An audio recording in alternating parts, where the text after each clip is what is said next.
Sebuah kisah mahakarya terbaik dari Esa Mitarja yang sangat populer di masanya, berlatar belakang kerajaan Singasari. Dengan bangga kami persembahkan kepada sahabat Permata TV tercinta semuanya, dengan judul Kisah Pelangi di Langit Singasari.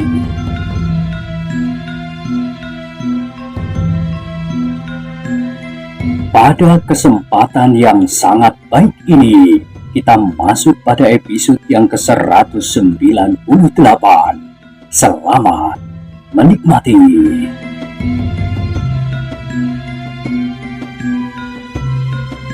Pada episode sebelumnya telah diceritakan, Jajar itu mengangguk-anggukkan kepalanya.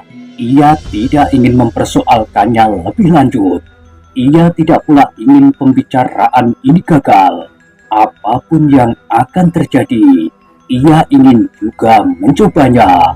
Seandainya usaha ini gagal, maka ia pun tidak akan kehilangan apapun. Mahesa Agni bukan sanak, bukan katangnya.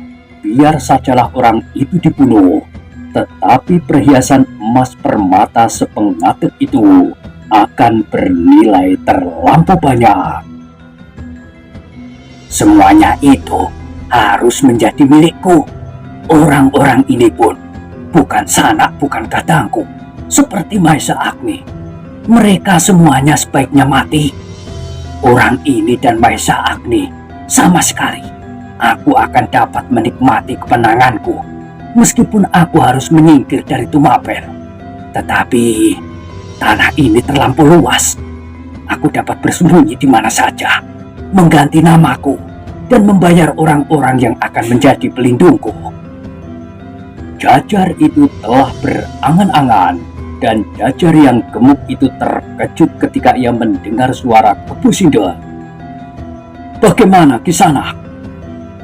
Tetapi Jajar itu cukup cerdik. Ia tidak ingin dicurigai sehingga ia berkata, sebaiknya kau pertimbangkan segala kemungkinan.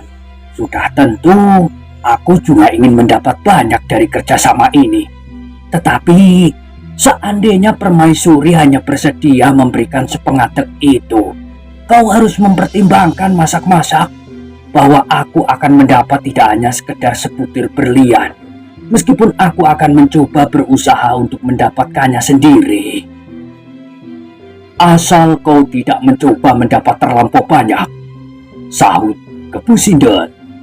Bagiku permintaanmu itu wajar, tetapi yang aku benci, sehingga aku tidak pernah mendapat persetujuan sebelum ini, adalah karena mereka selalu menuntut terlampau banyak dengan ancaman-ancaman.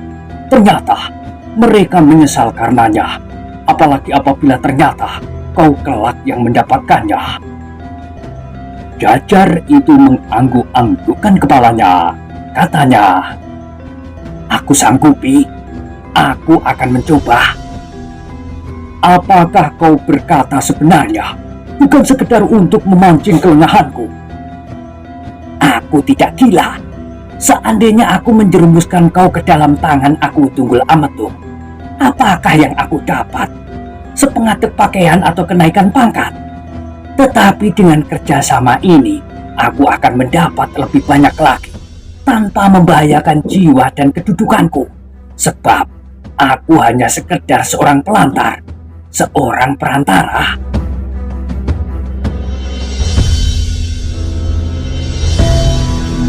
Kepu Sindel mengangguk-anggukkan kepalanya. Sekilas dipandanginya wajah kuda sempana. Tetapi agaknya kuda sempana menjadi aduh tak aduh saja mendengar pembicaraan itu. Namun sikap itu pun sama sekali tidak mempengaruhi perasaan Kepu Sindel. Wajahnya yang beku masih saja membeku. Baiklah, berkata Kepu Sindel kemudian. Aku menunggu perkembangan pembicaraanmu dengan Permaisuri. Tunggulah kau di rumah ini. Besok aku akan berusaha menemui dan berbicara dengan Permaisuri. Tetapi apabila hari itu Permaisuri berada di taman, kalau tidak, maka aku harus menunggu hari berikutnya.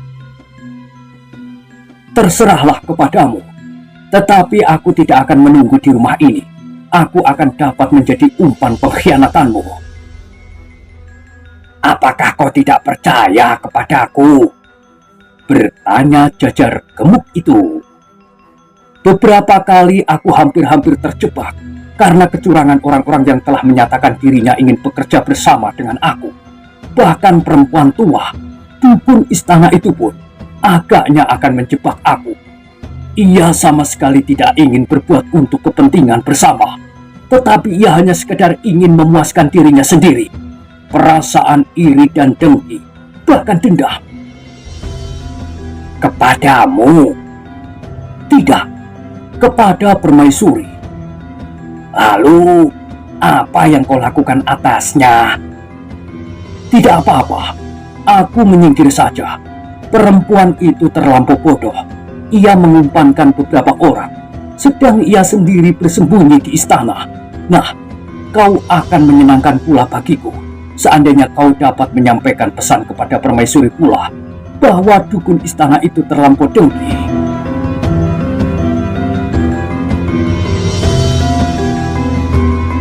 Tetapi itu tidak penting. Yang penting adalah persoalan Mahesa Agni itu sendiri, sahut jajar yang gemuk itu. Iya, aku sependapat, sahut Kepu Sindet. Kemudian katanya, baiklah, sekarang aku pergi. Aku ingin mendapat keterangan tidak lebih dari sepekan lagi. Kau tidak tinggal di rumah ini. Kau akan dapat bersembunyi dengan aman di sini. Mungkin aku akan dapat bersembunyi dengan aman, tetapi mungkin pula besok halaman ini telah dikepung oleh prajurit-prajurit Tumapel. Mungkin aku Tunggul Ametung yang mempunyai senjata tak terlawan itu akan datang pula untuk memecahkan kepalaku dengan penggadanya yang ampuh tiada taranya itu. Kau memang mencurigaiku. Kau tidak mempunyai kepercayaan lagi kepada seseorang. Tetapi, baiklah, bagaimana aku dapat menemuimu? Bukan kau yang menemui aku, tetapi akulah yang akan menemui kau. Di mana? Terserah kepadaku. Di mana aku ingin menemuimu. Aku tahu benar di mana rumahmu. Kemana saja kau selalu pergi selain ke istana? Di mana kau lewat dan di mana kau sering mengadu ayam? Aku tidak pernah mengadu ayam. Aku tidak pernah pergi kemanapun selain ke istana. Apapun yang kau katakan, aku akan mendapat kesempatan untuk menemuimu kapan aku kehendaki. Sebelum sepekan, aku ingin mendapat keterangan darimu. Jajar gemuk itu mengangguk-anggukkan kepalanya. Baik, baik. Supaya kau tidak usah mencari keterangan terlampau banyak tentang diriku, maka kesempatanmu untuk menemuiku hanyalah di jalan, di antara istana dan rumahku, atau di dalam rumah ini sama sekali. Aku jarang-jarang sekali pergi ke tempat lain, kecuali ada kepentingan yang terlalu mendesak. Kepu Sindet mengangguk-anggukkan kepalanya. Aku akan mencoba mempercayaimu. Tampaknya kau bersungguh-sungguh. Sudah aku katakan, aku tidak gila untuk menolak kesempatan ini. Seumur hidupku aku bekerja, aku tidak akan dapat membeli, jangankan sebutir berlian. Sedangkan pendok keris sepuhan pun, aku tidak mampu membelinya. Kepu Sindet mengangguk-anggukkan kepalanya, meskipun wajahnya masih saja membeku. Wajah yang beku itu kadang-kadang telah menumbuhkan berbagai dugaan di hati jajar yang gemuk itu. Namun kemudian, ia tidak mempersoalkannya lagi. Katanya di dalam hati, nanti, apabila aku berhasil membunuhnya, maka wajah yang sebeku mayat itu akan benar-benar membeku untuk selamanya.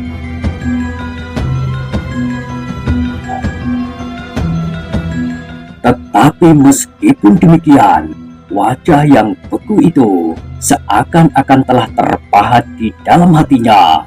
Wajah itu tidak juga hilang dari rongga matanya. meskipun telah dilontarkannya pandangan matanya jauh-jauh. Ketika angin malam yang dingin menghembus nyala pelita di dalam ruangan itu, maka kuda Sempana pun berpaling. Dilihatnya pintu masih belum tertutup rapat, tetapi ia sama sekali sudah tidak menaruh perhatian lagi. Dibiarkannya saja angin yang sejuk mengusap punggung dan tengkuknya. "Kita sudah cukup, kuda Sempana," berkata Kepu Sindet kemudian. "Ya," sahut kuda Sempana pendek. "Kita minta diri, lain kali kita temui Kisanak ini lagi." "Iya," jawab kuda Sempana pula. Kepu Sindet pun kemudian minta diri. Sekali lagi ia berpesan bahwa dalam waktu sepekan ia akan menemui jajar yang gemuk itu. "Aku mulai percaya kepadamu. Jangan merusak kepercayaanku," berkata Kepu Sindet. "Terima kasih. Aku akan berusaha sejauh-jauh yang dapat aku lakukan," jawab jajar yang gemuk itu. Kepu Sindet dan kuda Sempana pun segera meninggalkan rumah itu. Mereka menaruh harapan kali ini bahwa jajar itu akan benar-benar dapat menghubungkannya dengan permaisuri. Sekali-sekali kuda Sempana masih berpaling. Dilihatnya pintu rumah jajar itu segera tertutup rapat. Namun dari celah-celah dinding seperti sinar masih juga meloncat keluar, membuat bayangan di atas tanah yang kering.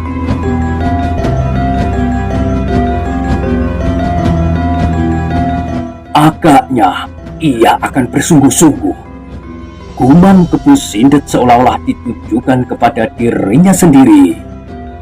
"Iya," sahut kuda Sempana tanpa berpaling. "Ia harus menerima tebusan itu dari permaisuri dan menyerahkannya kepadaku di tempat yang telah ditentukan.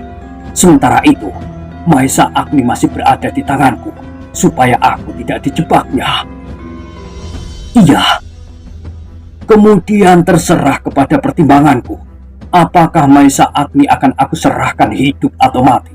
Atau masih aku pergunakan lagi untuk memerasnya? Atau apa saja? Tetapi jajar yang gemuk itu harus dibunuh. Mungkin ia membawa beberapa barang yang berharga selain sepengadek itu yang seharusnya menjadi bagiannya." Kuda Sempana sudah menyangka bahwa demikianlah akhir dari persoalan ini. Tetapi meskipun demikian, tengkuknya masih terasa meremang. Kepu Sindet benar-benar seorang yang berhati iblis, melampaui semua orang yang pernah dikenalnya. Tetapi kuda Sempana tidak ingin menyatakan perasaannya. Perasaannya sama sekali tidak akan ada artinya di dalam hidupnya yang sedang berlaku itu. Bukan saja perasaannya saja, tetapi juga nalarnya. Ia tidak lebih baik nasibnya daripada kuda yang sedang dinaikinya itu. Sementara itu, jajar yang gemuk yang baru saja ditinggalkan oleh Kepu Sindet dan kuda Sempana duduk-duduk di dalam rumahnya sambil tersenyum-senyum. Dibelainya hulu kerisnya yang kecil itu. Keris yang dianggapnya mempunyai pengaruh atas kekuatannya dan keberaniannya. "Kau harus menolong aku," desisnya. "Kedua orang itu harus dibunuh pada saat yang baik. Kalau sepengadek perhiasan emas dan permata itu telah aku terima, buat apa harus aku serahkan kepada kedua monyet busuk itu? Aku harus membunuhnya. Aku tidak peduli apakah Maesa Agni kemudian akan mati juga di dalam simpanan kedua orang itu. Yang penting, aku dapat memiliki barang-barang yang aku mimpi pun belum pernah aku lihat. Meskipun akibatnya aku harus menyingkir dari Tumapel." Tiba-tiba wajah yang cerah itu menjadi suram ketika terbayang oleh jajar yang gemuk itu. Nyala api yang seolah-olah memancar dari mata kawan kuda Sempana itu. "Mata itu mengerikan sekali," desisnya. Wajahnya juga menakutkan. Wajah itu seperti wajah mayat, tetapi dari matanya dapat memancar api. Tetapi orang itu harus mati. Geramnya perlahan-lahan. Ia harus mati. Wajah itu harus benar-benar menjadi wajah sesosok mayat. Dan mata itu tidak akan dapat memancarkan sorot yang gila itu. Jajar itu mengangguk-anggukkan kepalanya setelah ia menebarkan matanya di sekitar ruangan rumahnya itu. Maka ia pun kemudian berdiri dan bergumam, "Sekarang aku harus tidur."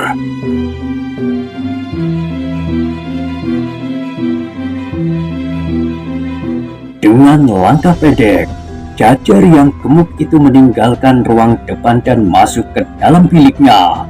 Bilik yang sempit dan kotor. Tak ada kawan yang tinggal di dalam rumah itu selain dirinya sendiri.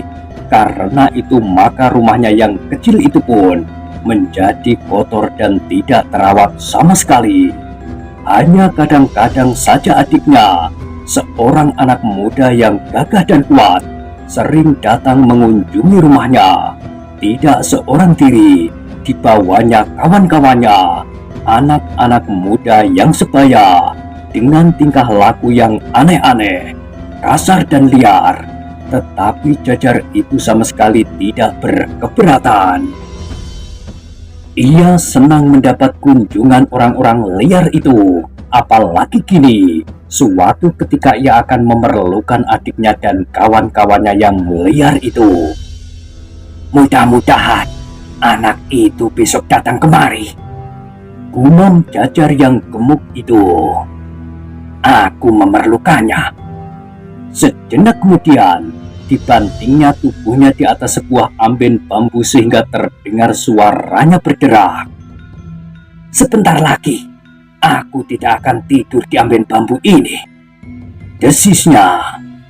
"Aku harus membeli sebuah pembaringan kayu yang baik, ukir-ukiran dengan alas sutra yang mengkilap. Bilikku pun tidak akan sesempit ini, tidak pula kotor dan lembab. Aku akan mempunyai seorang istri yang cantik seperti bidadari. Seperti Kendedes, istri yang akan merawat rumah tanggaku dengan baik. Anak-anak yang liar itu merupakan bagian dari orang-orang yang akan menjaga keselamatanku." Jajar itu pun tersenyum, tetapi senyumnya itu pun kemudian larut seperti awan dihembus angin. Ini yang terbayang di matanya adalah Aku Tunggul Amatung, orang yang paling berkuasa di Tumapel. Bukan saja orang yang paling berkuasa, tetapi orang itu pun mempunyai kelebihan dari orang kebanyakan. Ia memiliki sebuah pusaka yang luar biasa, sebuah penggada yang tidak terlawan oleh kekuatan apapun. Bahkan seekor gajah pun dapat dibunuhnya dengan senjatanya itu. Bagaimana kalau Aku Tunggul Amatung itu marah? Apabila aku melarikan tebusan itu, aku harus berhadapan dengan kuda sempana beserta kawannya itu dan Aku Tunggul Amatung. Apakah aku dapat menghindar dari keduanya? Jajar itu mengerutkan keningnya. Ia mencoba menilai keadaan yang akan dihadapinya kelak apabila rencananya itu dilakukannya. Aku harus bersembunyi di Kediri. Aku harus berganti nama. Kalau mungkin, aku akan mengabdi di Istana Maharaja Kediri. Harta itu sementara harus disembunyikan, sehingga tidak menimbulkan bermacam-macam kecurigaan. Sebab dengan demikian, usaha untuk mencariku akan lebih menjadi mudah. Kumisku harus aku buang, dan aku harus berpuasa supaya tubuhku menjadi agak kurus. Aku akan berubah segala-galanya. Tak seorang pun yang akan mengenal aku lagi. Sekali lagi, Jajar yang gemuk itu tersenyum dan tertawa-tawa sendiri. Dipandanginya atap rumahnya yang dipenuhi oleh sarang laba-laba. yang sudah menjadi kehitam-hitaman. Dilihatnya beberapa ekor nyamuk masuk ke dalam perangkap itu. Untuk sejenak kemudian diterkam oleh kaki-kaki laba-laba yang kuat. Dibelitnya korbannya dengan benang-benang yang liat itu dan mengandung alat perekat, sehingga sesaat kemudian nyamuk-nyamuk itu sama sekali sudah tidak berdaya. Salah sendiri, gumam Jajar yang gemuk itu. Salah sendiri apabila nyamuk-nyamuk itu masuk ke dalam sarang laba-laba.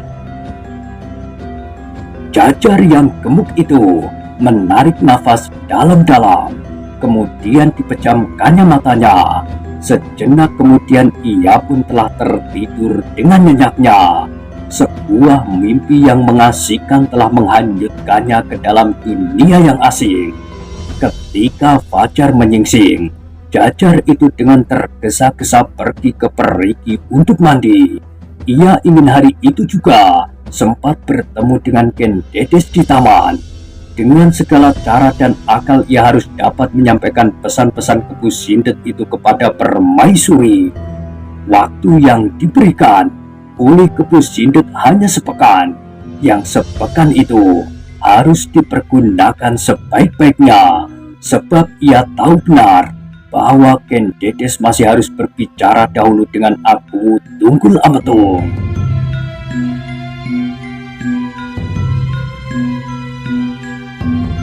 Jauh lebih pagi dari hari-hari yang biasa, Jajar itu telah memasuki regol halaman istana. Seorang prajurit yang melihatnya segera bertanya, "Hei, kau pagi-pagi sudah datang. Apakah ada sesuatu yang penting?" Jajar itu menggeleng. "Tidak, aku bangun terlampau pagi. Aku sangka hari telah merambat siang, tetapi aku sangka bahwa langit disaput mendung. Namun, agaknya hari memang masih pagi." Hehehe. Prajurit itu tidak mengacuhkannya lagi. Dibiarkannya Jajar itu masuk ke tempat kerjanya, halaman belakang dan petamanan Istana Tumapel. Setiap hari ia berada di sana, menyapu dan memelihara bunga-bungaan, menyiangi, memberi pupuk dan memotong daun-daunnya yang mulai menguning. Tetapi juga penjaga pohon-pohon yang cukup besar, pohon kemuning dan pohon pacar, bahkan pohon sawuk kecik dan pohon beringin yang tumbuh di taman. Tetapi ia tidak bekerja sendiri. Ada dua orang kawannya yang mempunyai pekerjaan yang serupa di halaman belakang dan petamanan. Hari itu karena ia datang terlampau pagi, maka ia pun duduk menunggu kawan-kawannya di bawah pohon kemuning sambil mereka-reka apakah yang sebaiknya dilakukannya. Diamatinya serambi belakang istana dari lubang regol petamanan, dan seakan-akan dihitungnya tanggal lantainya. Dari sana Ken Dedes biasanya turun untuk pergi ke taman, melihat-lihat kolam yang diberinya ikan berwarna hitam dan merah. "Kalau tuanku nanti turun dari tangga itu, apakah yang harus aku lakukan supaya Tuan Putri itu memanggil aku dan aku mendapat kesempatan untuk bercakap-cakap?" Tiba-tiba Jajar yang gemuk itu tersenyum. Ia sudah menemukan akal supaya ia dapat bercakap-cakap dengan Tuan Putri Ken Dedes. Ketika kemudian kawan-kawannya telah datang dan sampai saatnya ia harus bekerja, maka mulailah ia bekerja seperti biasa. Disapunya halaman belakang yang cukup luas itu, kemudian diambilnya air dari perigi dan disiraminya tanaman yang tumbuh di petamanan. Sementara kawan-kawannya mengambil cangkul dan membersihkan rumput-rumput liar yang tumbuh di sisi bakar. Ketika matahari merayap semakin tinggi, maka Jajar itu merasa bahwa akan segera sampai saatnya ia bermain. Saat-saat yang demikian itulah maka biasanya Permaisuri pergi ke taman apabila tidak sedang memenuhi upacara yang berlaku. Setiap kali Ken Dedes harus hadir di dalam pertemuan besar, di pendopo istana, di paseban depan, bahkan kadang-kadang di paseban dalam, untuk pertemuan-pertemuan yang khusus. Mudah-mudahan hari ini Permaisuri tidak sedang berada di pertemuan-pertemuan itu, gumam Jajar yang gemuk itu. Dengan hati yang berdebar-debar, diselipkannya sehelai golok pemotong kayu diikat pinggangnya yang terbuat dari kulit yang tebal dan lebar. Sejenak kemudian, ia telah berada di bawah sebatang pohon sawo kecil di Petamanan.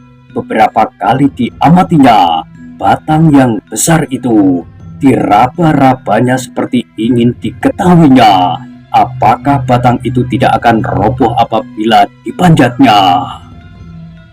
"Apa yang akan kau lakukan?" bertanya seorang kawannya. "Memotong dahan-dahan kering." "Kenapa sekarang?" "Mumpung masih cukup pagi."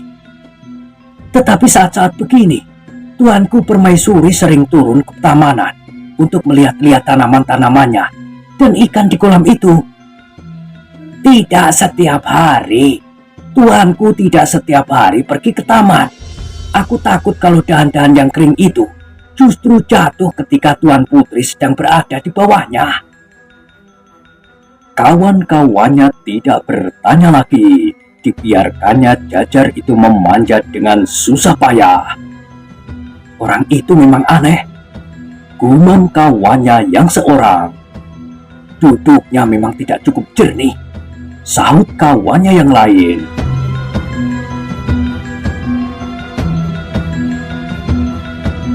Sesaat kemudian Jajar itu telah berada di atas dahan-dahan pohon sawo kecil. Ia mengharap Ken Dedes pergi ke taman. Ia akan segera turun dengan tergesa-gesa. Ia harus menjatuhkan dirinya meskipun tidak harus membuatnya pingsan. Kemudian menangis mohon maaf bahwa hampir-hampir saja sebatang dahan yang kecil menjatuhi Permaisuri itu. Permaisuri tentu tidak akan terlampau marah. Seterusnya ia tinggal mengatakan bahwa kecuali itu, ia membawa pesan dari seseorang untuk disampaikan kepada Tuan Putri tentang kakaknya Mahisa Agni. Mudah-mudahan pesan itu menarik perhatian Tuan Putri. Jika demikian, maka Tuan Putrilah yang akan memerlukannya supaya ia mengucapkan pesan itu seperti apa yang didengarnya dari Kepu Sindet. Ketika Jajar yang gemuk itu telah berada di atas dahan pohon sawo kecil itu, maka segera ia mencari tempat yang baik. Dari tempat itu, ia selalu memandangi serambi istana. Pandangannya meloncati dinding Petamanan yang tidak begitu tinggi.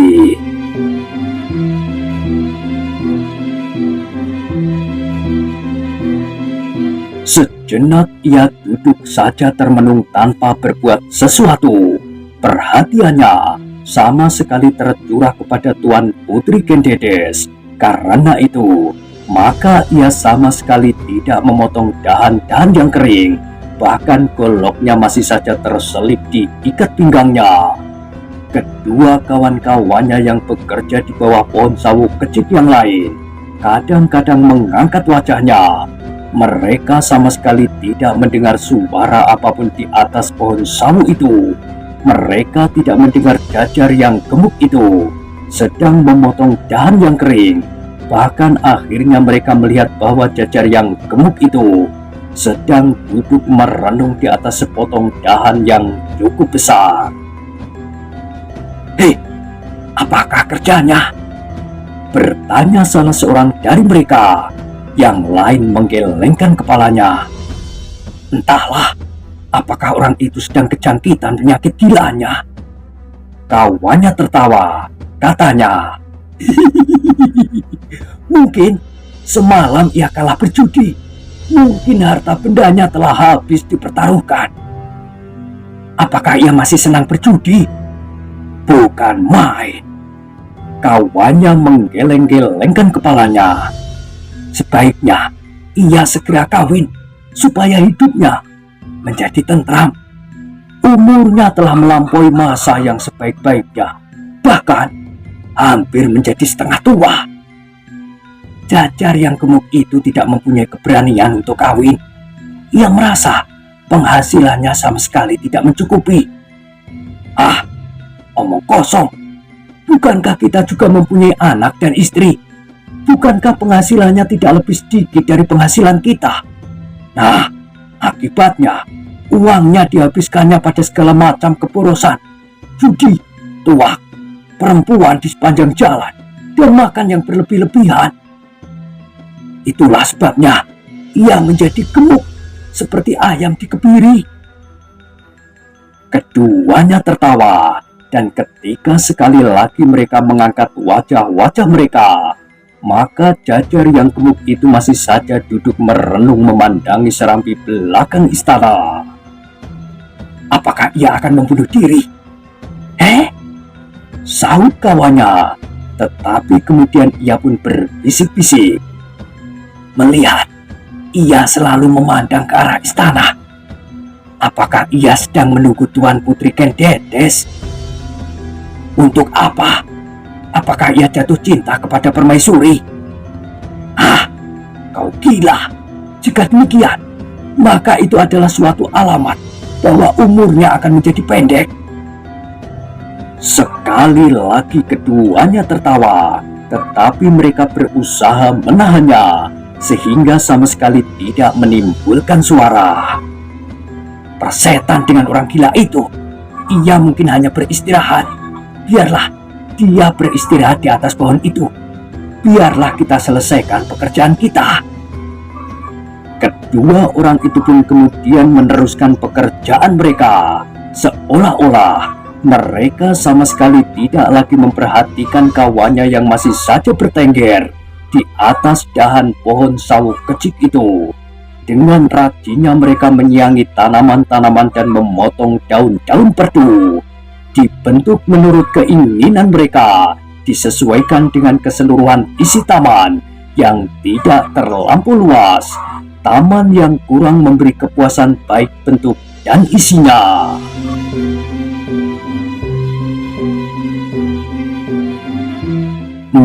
Nah, bagaimanakah kisah selanjutnya? Silahkan ikuti terus kisah Pelangi di Langit Singasari pada episode berikutnya. Sampai jumpa.